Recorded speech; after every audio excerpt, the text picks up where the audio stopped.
காவேரி தனியாக உட்காந்து அப்படியே ஃபீல் பண்ணிகிட்டு இருக்காங்க. நடந்த எல்லாத்தையுமே அப்படி யோசிச்சுட்டு இருக்காங்க. அங்கேருந்து கங்கா வராங்க. என்ன காவேரி பண்ணிகிட்ருக்க, யோசிச்சுட்டு இருக்கியா அப்படின்னு சொல்லிட்டு இப்படி உட்காந்து பேசுகிறாங்க. இங்கே பாரு காவேரி, உனக்கு ஒன்று தெரியுமா, உனக்கு விஜய் வேண்டாம் அப்படின்னு சொல்கிறாங்க. அதை கேட்டோன்னே அப்படியே காவேரி அமைதியாக இருக்காங்க. எதுவுமே பேசவே இல்லை. இல்லைக்கா, அவர் வந்துட்டு என்னை இப்படி பண்ணுவார்னு எனக்கு தெரியாதுக்கா. நான் வந்து ஒரு நம்பிக்கை வச்சுருந்தேன். என்னோடய பர்த்டேக்கு அப்புறம் அவர் என்னை நல்லா பார்த்துப்பாரு. கண்டிப்பாக அவர் கூட தான் சேர்ந்து வாழ்வேன்னு நான் நினச்சேன். இப்படி நடக்கணும் எனக்கு தெரியாதுக்கா அப்படின்னு சொல்கிறாங்க காவேரி. அதை கேட்டோன்னே கங்கா சொல்கிறாங்க, எப்படிடி அவர் கூட நீ வாழ்ந்திருக்க, உன்னால் எப்படி இப்படி நடிக்க முடிச்சுது, என்னவோ உண்மையாகவே புருஷன் பொண்டாட்டி மாதிரி இல்லை வாழ்ந்தீங்க அப்படின்னு சொல்லிட்டு கங்கா சொல்கிறாங்க. ஆமாம், அடிக்கடிக்கு எனக்கு பயமாக இருக்குது, எனக்கு பயமாக இருக்குன்னு சொன்னியே, இதை நினச்சிதானா அப்படின்னு கங்கா கேட்குறாங்க. இல்லைக்கா, அதெல்லாம் ஒன்றும் இல்லைக்கா. அவர் வந்துட்டு எனக்கு அப்பப்போ அவர் சொல்லுவார், இது வந்து கான்ட்ராக்ட் கல்யாணம் அப்படின்னு சொல்லிட்டு. ஆனால் அப்போல்லாம் எனக்கு அது பெருசாக தெரியலக்கா. என்னோடய பர்த்டேக்கு அப்புறம் அவர் மனசில் நான் தான் இருக்கேன்னு நான் நினச்சேன்க்கா. அதனால தான் அவர் என்னோடய புருஷனாகவே நான் நினச்சிட்டேன்க்கா. அவர் கூட சேர்ந்து வாழணும்னு எனக்கு தோணுச்சுக்கா. எனக்கு இப்படி நடந்தது எனக்கு ரொம்ப கஷ்டமாக இருக்குக்கா அப்படின்னு சொல்லிட்டு காவேரி சொல்கிறாங்க. அவரும் ஆனால் உண்மையாக தான்க்கா இருந்தார். நாங்கள் 2 பேரும் எப்படிக்கா நடிக்க முடியும், நாங்கள் நடிக்கலாம் இல்லைக்கா. கான்ட்ராக்டர்ன்ற விஷயத்தையே அவர் மறந்துட்டாருன்னு நான் நினச்சேன்க்கா. ஆனால் அவர் மறக்கலைன்னு எனக்கு தெரியாதுக்கா அப்படின்னு சொல்லிட்டு காவேரி சொல்கிறாங்க. அதை கேட்டோன்னே கங்கா ரொம்ப ஃபீல் பண்ணுறாங்க. அப்போது பிரச்சனை எங்கே வந்திருக்கு, ஏதோ ஒரு இடத்துல பிரச்சனை ஸ்டார்ட் ஆகிருக்கு. நீ வெண்ணிலாவை எப்போ கூட்டிகிட்டு வந்த, நீ வெண்ணிலாவை கூட்டிகிட்டு வந்தோடனே அவரோட மனசு ஏதோ மாறி இருக்கு. வெண்ணிலாவா காவேரியா அப்படின்னு அவர் யோசிச்சிருக்காரு. அதனால தான் அவர் இப்படி பண்ணியிருக்காரு அப்படின்னு கங்கா சொல்கிறாங்க. அதை கேட்டோன்னே காவேரி சொல்கிறாங்க, இல்லைக்கா அப்படிலாம் ஒன்றும் இல்லைக்கா, வெண்ணிலா மேலே ஒரு இறக்க குணம், அதனால தான் அவர் வச்சு பார்த்துக்கிறாருக்கா அப்படின்னு காவேரி சொல்கிறாங்க. இல்லடி இல்லை, சாய்ஸ் இருக்குது அவருக்கு, நீயா வெண்ணிலாவான்னு யோசித்து தான் அவர் ஒரு முடிவு எடுத்திருக்காரு. இங்கே பாரு, பொண்டாட்டினா சாய்ஸ்லாம் இருக்கவே கூடாது, புரியுதா? இப்படி ஒரு குழப்பமான வாழ்க்கை உனக்கு வேண்டாம், தயவு செய்து அவரை விட்டுரு, நீ எங்கள் கூடவே இருந்துரு அப்படின்னு சொல்கிறாங்க கங்கா. அப்போ காவேரி அப்படியே பயங்கரமாக ஃபீல் பண்ணிவிட்டு அப்படியே இருக்காங்க. அங்கேருந்து விஜய் வராரு. வந்த உடனே அங்கே தாத்தா பாட்டி 2 பேருமே ஹாலில் இருந்து கேட்குறாங்க, என்னப்பா அங்கே போனியே, குமரன் ஏதாவது சண்டை போட்டானா அப்படின்னு சொல்லிட்டு. இல்லை பாட்டி, சண்டைலாம் எதுவுமே போடலை அப்படின்னு சொல்லிட்டு இருக்காரு. அதுக்குள்ளே ராகினி எப்படி ஓடி வராங்க. இல்லை பாட்டி, இல்லை உங்கள் சண்டைலாம் நடந்தது, போன்னு சொல்லி தெத்தி விட்டுட்டாங்க அப்படின்னு சொல்கிறாங்க. இங்கே பாரு, நீ எதுக்கு பேசுகிற, நீ பேசவே கூடாது, நீ தேவையில்லாதெல்லாம் பேசிகிட்டு இருக்க, என்ன ட்விஸ்ட் அடிக்கிறியா, இந்த மாதிரி வேலைலாம் வச்சுக்காத, புரியுதா? உன்னை எதுக்கு தெரியுமா இந்த வீட்டில் வச்சுருக்கேன், அஜய்க்காக பாவம் பார்த்து தான் வச்சுருக்கேன், புரியுதா? நீ தேவையில்லாத இருக்காத, போ இங்கேருந்து அப்படின்னு சொல்லிட்டு விஜய் அப்படியே கோவமாக ராகினி திட்டாரு. ராகினியும் அங்கேருந்து அப்படியே கோவமாக போகிறாங்க. சரி விடுப்பா, அவங்கள பற்றி விடு, என்ன நடந்துச்சு அப்படின்னு சொல்லிட்டு தாத்தா கேட்குறாரு. இல்லை தாத்தா, நான் பண்ணது தப்பு தான், நான் கான்ட்ராக்ட் கல்யாணம் பண்ணது தப்பு தான், அப்படி இருந்தோம் நான் போய் மன்னிப்பு கேட்குறேன். ஆனால் அவங்க யாருமே ஒத்துக்கவே இல்லை, அந்த கான்ட்ராக்டை பற்றி மட்டும்தான் அவங்க பேசிக்கிட்டே இருக்காங்க. அதனால் என்னை காவேரி சுத்தமாக பார்க்கவே விடலை தாத்தா. எனக்கு ரொம்ப கஷ்டமாக இருக்குது தாத்தா. எனக்கு காவேரியே ரொம்ப பிடிக்கும் தாத்தா. அது மட்டும் இல்லை, காவேரி இல்லாமல் என்னால் இருக்க முடியாது தாத்தா. என்னோடய தப்பை நான் புரிஞ்சுக்கிட்டேன் தாத்தா, ஆனால் அது அவங்களுக்கு தெரியவே இல்லை. எனக்கு ரொம்ப கஷ்டமாக இருக்குது தாத்தா. உங்களுக்கு ஒன்று தெரியுமா, காவேரி என் கூட வாழும்போது நான் கான்ட்ராக்டே மறந்துட்டேன், எல்லாமே மாறிடுச்சுன்னு காவேரிக்கே தெரியும். என் கூட காவேரி பேசவே விட மாட்டாங்க தாத்தா, எனக்கு ரொம்ப கஷ்டமாக இருக்குது அப்படின்னு சொல்கிறாரு. சொல்லிவிட்டு அங்கேருந்து அப்படியே மேலே போகிறாரு. என்னங்க இவன் இப்படி உடஞ்சி போய் பேசுகிறான், என்னங்க பண்ணுறது இப்போது? சரி, நம்ம போய் சாரதா கிட்ட பேசலாமா அப்படின்னு சொல்லிட்டு பாட்டி கேட்குறாங்க. இல்லை இல்லை, இந்த பிரச்சனையை கொஞ்சம் ஆற போட்டு தான் நம்ம பேசணும். ஏன்னா இவன் பண்ண தப்போட வீரியம் அதிகமாக இருக்கும். அதனால் இப்போ நம்ம போய் அவங்கக்கிட்ட பேச முடியாது, கொஞ்சம் டைம் எடுத்துக்கிட்டோம் அப்படின்னு நான் கேட்டேன். ஆனால் விஜய் போய் மன்னிப்பு கேட்டுட்டான். சரி பரவாயில்ல, ஒரு வாட்டி போய் மன்னிப்பு கேட்டதில் ஒன்றும் தப்பு இல்லை. நாம் இப்போ பெரியவங்க, நாமளும் ஒரு வாட்டி போகலான்னு தான் நான் தோணுது. சரி நீ வேண்டாம், நான் மட்டும் போயிட்டு சாரதா கிட்ட பேசிட்டு வரேன் அப்படின்னு தாத்தா போகிறாரு. குமரன் அப்படியே உட்காந்துட்ருக்காரு. தாத்தா வந்து நிற்கிறாரு. சாரதா கிட்ட பேசணும்ப்பா அப்படின்னு சொல்கிறாரு. ஆனால் குமரன் கண்டுக்கவே இல்லை. என்னப்பா இப்படி பண்ணுற, பேசணும்ப்பா அப்படியே குமரன் எழுந்து வராரு. அதுக்குள்ளே சாரதா எல்லாருமே கங்கா எல்லாருமே வெளியே வராங்க. வெளியே வந்தோடனே அப்படியே நிற்கிறாங்க. சாரதா எதுவுமே பேசவே இல்லை.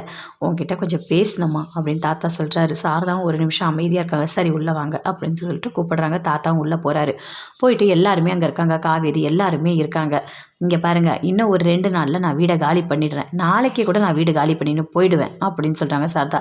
ஏம்மா இப்படிலாம் பேசிகிட்ருக்க, எதுக்காக இப்படி பேசிகிட்ருக்க, என்னோடய பேரன் பண்ணது தப்பு தான், நான் ஒத்துக்கிறேன், அதுக்காக நீங்கள் வீடை காலி பண்ணிவிட்டு போவீங்களா அப்படின்னு சொல்லிட்டு கேட்குறாரு. ஆமாம், இதுக்கு மேலே எதுக்காக இருக்கணும், உங்களுக்கு வந்து நடிக்கணும்னு உங்கள் பையன் சொன்னான், அக்ரிமெண்ட் போட்டான், அதுக்கு என் பொண்ணு நடித்து கொடுத்துட்டா, இனிமேல் உங்களுக்கு எனக்கு எந்த சம்மந்தமும் இல்லை அப்படின்னு சாரதா சொல்கிறாங்க. என்னம்மா நீ அதையே பேசிகிட்ருக்க அப்படின்னு சொல்லிட்டு தாத்தா சொல்கிறாரு. உடனே பாட்டி சொல்கிறாங்க, ஆமாம் நீங்கள் பெரியவர், உங்களுக்கு இந்த விஷயம்லாம் தெரிஞ்சிருக்கு, தெரிஞ்சிருந்தும் அமைதியாக தானே இருந்திருக்கீங்க அப்படின்னு பாட்டி சொல்கிறாங்க. இந்த விஷயம் நான் தெரியும் போது நானும் மனசளவில் ரொம்ப கஷ்டப்பட்டேன். அப்புறம் என்ன நினச்சேன்னா, இவங்க 2 பேரை நான் சேர்த்து வைக்கணும். இவங்க 2 பேரை நான் சேர்த்து வைக்கணும். அப்படி தான் நான் நினச்சேன் அப்படின்னு தாத்தா சொல்கிறாரு. மற்றபடி நான் வந்து இதை மறைக்கணும்னு நினைக்கல அப்படின்னு சொல்கிறாரு. என்னதான் இருந்தாலும் நீங்கள் பண்ணது தப்பு தானே. நீங்கள் பண்ணது எவ்வளோ பெரிய தப்பு. எங்களால் இதை மன்னிக்கவே முடியாது. என் பொண்ணு நடித்து கொடுத்துட்டா, அவ்வளோதான், விட்டுருங்க அப்படின்னு சாரதா சொல்கிறாங்க. இல்லைம்மா, தயவு செய்து அப்படி சொல்லாத. நீ வந்து காவேரி என் கூட அனுப்பி வை, நான் கூட்டிகிட்டு போகிறேன் அப்படின்னு தாத்தா சொல்கிறாரு. முடியாதுங்க, தயவு செய்து எங்களை மன்னிச்சிடுங்க. எங்கள் பொண்ணை உங்கள் கூட நான் அனுப்ப முடியாது. எங்கள் பொண்ணு எங்கள் கூடவே இருக்கட்டும், பரவாயில்லை அப்படின்னு சாரதா சொல்கிறாங்க. என்னம்மா இப்படி பேசிகிட்டு இருக்க? இல்லை, உங்கள் பேரனை விட்டு கொடுக்காம இப்படி பேசுகிறீங்க. உங்களால் எப்படி இப்படி பேச முடியுது? தப்பு பண்ணது உங்கள் பேரன். எப்படி நீங்கள் பேசுகிறீங்க அப்படின்னு சொல்லிட்டு சாரதா சொல்கிறாங்க. இல்லை, என் பேரன் தான் தப்பு பண்ணியிருக்கான். அவன் ஃபுல்லாக புரிஞ்சுக்கிட்டாம்மா. தப்பு பண்ணதுன்னு நினச்சி ரொம்ப வருத்தப்படுறான். அவன் காவேரியோட சேர்ந்து வாழணும் தான் எப்போவுமே நினைப்பான். அவன் மனசு கொஞ்சம் கொஞ்சமாக மாறி இப்போ முழுசாக காவேரி தான் வேணும்னு அவன் இருக்கான். அதனால தான் நான் கூப்பிட வந்தேன் அப்படின்னு தாத்தா சொல்கிறாரு. இங்கே பாருங்கள், உங்கள் பேரன் எப்போ எப்படி மாறுவான், இதுக்கெல்லாம் நாங்கள் வந்து எதுவும் பண்ண முடியாது. எந்த காரணத்தை கொண்டும் காவேரி உங்கள் கூட அனுப்ப முடியாது அப்படின்னு சாரதா சொல்கிறாங்க. என்னம்மா இப்படி பேசிகிட்டு இருக்க? எனக்கு ரொம்ப கஷ்டமாக இருக்குது அப்படின்னு தாத்தா சொல்கிறாரு. அப்படியே காவேரி அழறாங்க. காவேரி கிட்ட எழுந்து தாத்தா வராரு. என்னம்மா நீ என்னம்மா சொல்கிற, வரியா நீ அப்படின்னு சொல்லிட்டு கேட்குறாரு. இங்கே பாருங்கள், காவேரி எதுவுமே பேச மாட்டா. காவேரிக்கு பதில் நான் தான் பேசுவேன். என் பொண்ணு வரமாட்டா. நான் என்ன முடிவு எடுக்கிறேனோ அதுதான் காவேரியோட முடிவு அப்படின்னு சொல்கிறாங்க சாரதா. சரிம்மா, நான் போயிட்டு வரேன் அப்படின்னு சொல்லிட்டு அங்கே வந்து தாத்தா பயங்கரமாக அப்படியே ஃபீல் பண்ணிக்கிட்டே வராரு. காவேரி பயங்கரமாக அழறாங்க. எதுவுமே பேசவே முடியல. அப்படியே அழுதுகிட்டே இருக்காங்க. இங்கே பாருடி, நாம் இந்த வீடை காலி பண்ணிவிட்டு போயிடுவோம். நம்ம எங்கேயாவது போய் இருந்துக்கலாம். இவங்க வீடு நமக்கு வேண்டாம். இனிமேல் இங்கே இருந்தால் நல்ல மரியாதையும் நமக்கு கிடைக்காது. நாம் இங்கே இருக்கிறது அவ்வளோவா நல்லதும் கிடையாது அப்படின்னு சொல்கிறாங்க. குமரா, நீ பார்த்து ஏதாவது ஒரு வீடு பாரு, நம்ம போயிடலாம் அப்படின்னு சொல்கிறாங்க. சரிங்க அத்தை, நான் போயிட்டு வீடு பார்த்துட்டு வரேன் அப்படின்னு சொல்லிட்டு குமரன் அங்கேருந்து போகிறாரு. காவேரி பயங்கரமாக அழறாங்க. உடனே நர்மதா கேட்குறாங்க. என்னால் தானக்கா நீ இப்படி ஆயிட்ட, ஏன்க்கா இப்படி அழற, உன்னை பார்க்கவே எனக்கு கஷ்டமாக இருக்குக்கா அப்படின்னு சொல்கிறாங்க. அதெல்லாம் ஒன்றும் இல்லை நர்மதா, நான் நல்லா தான் இருக்கேன், ஒன்றும் இல்லை. இந்த வீடை காலி பண்ணுறது தான் எனக்கு ரொம்ப கஷ்டமாக இருக்குது. நான் அவனா போயிட்டு விஜய் மாமா கிட்ட பேசட்டுமா அப்படின்னு நர்மதா சொல்கிறாங்க. ஐயோ, நீ அதெல்லாம் எதுவுமே பண்ண வேண்டாம். அம்மா வேறு பயங்கரமாக கோவத்தோடு இருக்காங்க. நீ இப்போ போய் பேசினா தேவையில்லாத திட்டுவாங்க. நீ சின்ன பொண்ணு, இதெல்லாம் பற்றிலாம் யோசிக்கவே கூடாது. நீ நல்லா படி, சரியா?